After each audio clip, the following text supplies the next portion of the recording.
And we are up and we are on our way a little later than planned. I had hoped to get going pre-dawn just out of habit, but I had a hell of a time sleeping last night, so we decided to push it back a little bit. We did have one heck of a storm last night. For a while we were sitting there in the living room listening to the wind like smacking the house around and watching the kind of constant lightning off in the distance. So overall, not too bad of a night to be behind a wall or two. Pit balls. So we're now in Colorado, which is the longest of the states along the American Discovery Trail by quite a bit. While there's a few that are 500 plus miles, Ohio, Kansas, etc. This one is 800 plus miles. It is also going to vary greatly because for the next 200 miles or so, we are following 50, US Highway 50, which is kind of like the main artery going across Pueblo and Canyon City. And then from there, I go up the Front Range, up towards Colorado Springs, Denver, and then I cut up into mountains, and things are going to be very, very, very different for that part of the state. High altitude, overlap with the CDT, a lot more dirt trails it looks like, and a lot easier camping. Also, I'm actually going to get to start filtering my water again, which is going to be a huge adjustment after it seems like an eternity of begging water from farmhouses and filling up at gas stations. We're currently debating our willingness to put up with more traffic, louder traffic, faster traffic, versus give ourselves a couple extra miles and parallel on a farm road up that way. Because we are now officially out west, public land is thankfully a thing once again. If you look at the map out here, there's basically this patchwork grid of public versus private land. So we have a lot more comfort now as far as being able to camp.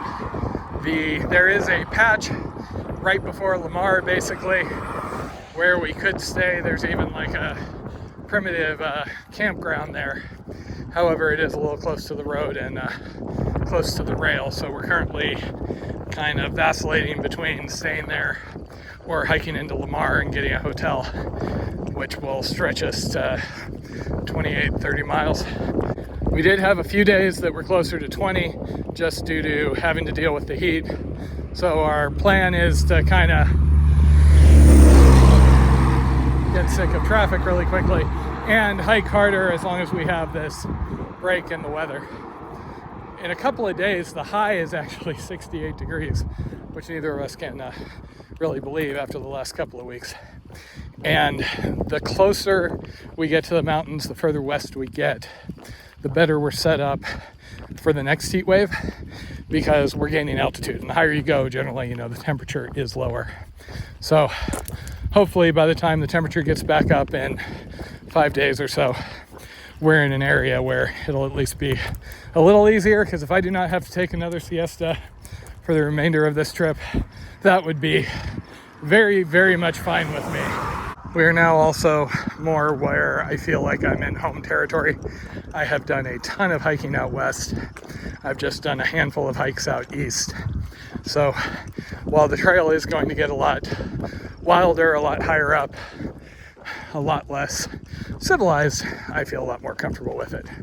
And that Sierra crossing, I've done a ton in the Sierra, so I feel fairly confident in evaluating where the weather is and deciding if I can do the east-west crossing or not. And yeah, that didn't last long. I am tired of the big traffic. I'll do a couple extra miles happily. It really doesn't seem like there is an actual Santa Fe trail you can follow. You can just go on roads that kind of roughly parallel.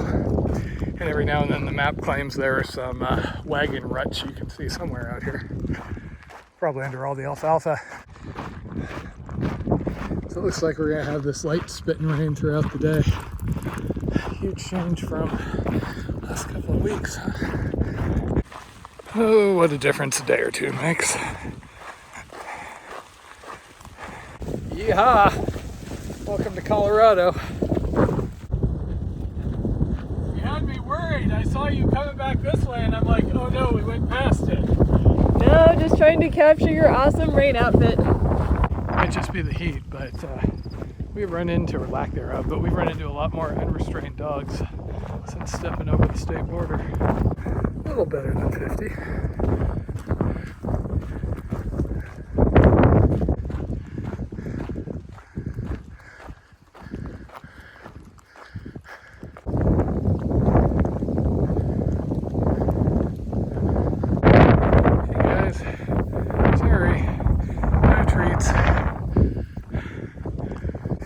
mostly ignored by people, but that guy stopped and gave me a fist bump and thought it was awesome what we were doing.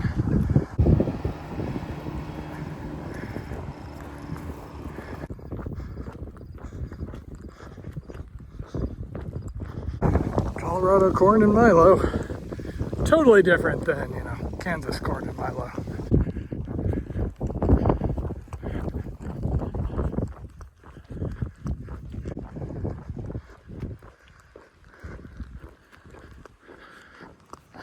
This is the second of these little towns off to the side. It isn't worth walking over there. I mean, we're carrying enough water that we can make something work out here. Nice to know we have the option though.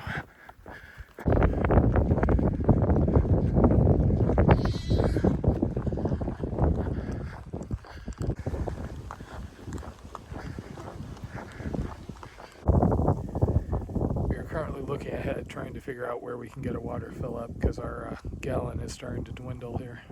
This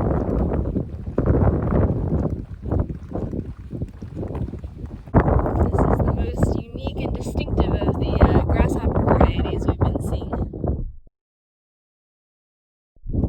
3:20, the weather has kind of been all over the place.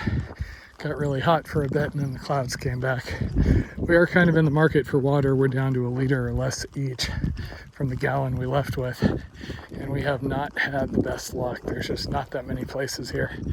We were just at a auction equipment place and trying to get a hold of the owners via their cell, see if any of the spigots around there might be safe to drink. But we didn't have any luck.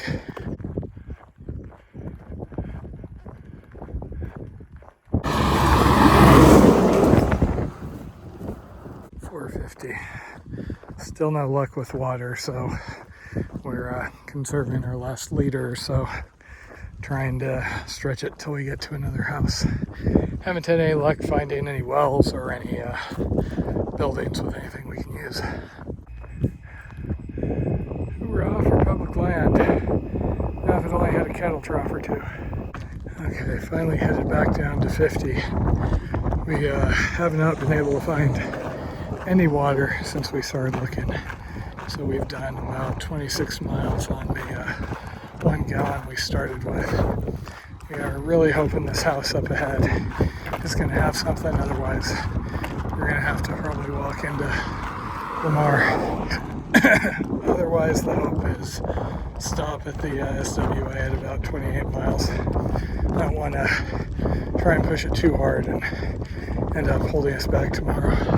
Another friendly, curious sheriff talk, but he seemed to indicate that we're not allowed to camp where we thought we could camp. Okay, if this place doesn't have water, this is going to get unpleasant. And of course, there are bloody dogs. Well, no luck. They did have a spigot, but the water coming out of it had something off about it, so we decided not to trust it. We're basically down to, I think there's one option right past the wilderness area. Otherwise, we have to hike into the city and do another 4 or 5 miles from here. Back on 50. 6:30, and we would be setting up camp back here in this wilderness area. This is the Higbee State Wildlife Area, except we are down to dregs of water. No luck getting any, so we're calling the hotel in another 4 miles. We may have to hike in. Okay, we're going with the only sure thing. Another 4 or 5 miles and we have a hotel room. It's going to make it about a 33-mile day, which our feet are hurting. Plus side, our packs are lighter because, the whole not having water thing.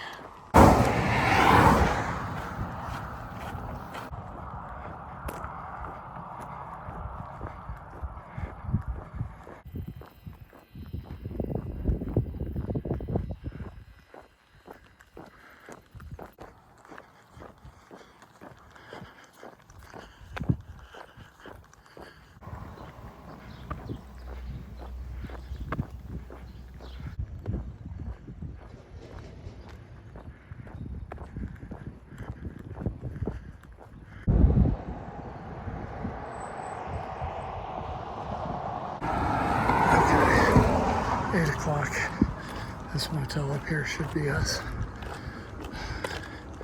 We are both rather thirsty. Well, this is quaint and rustic.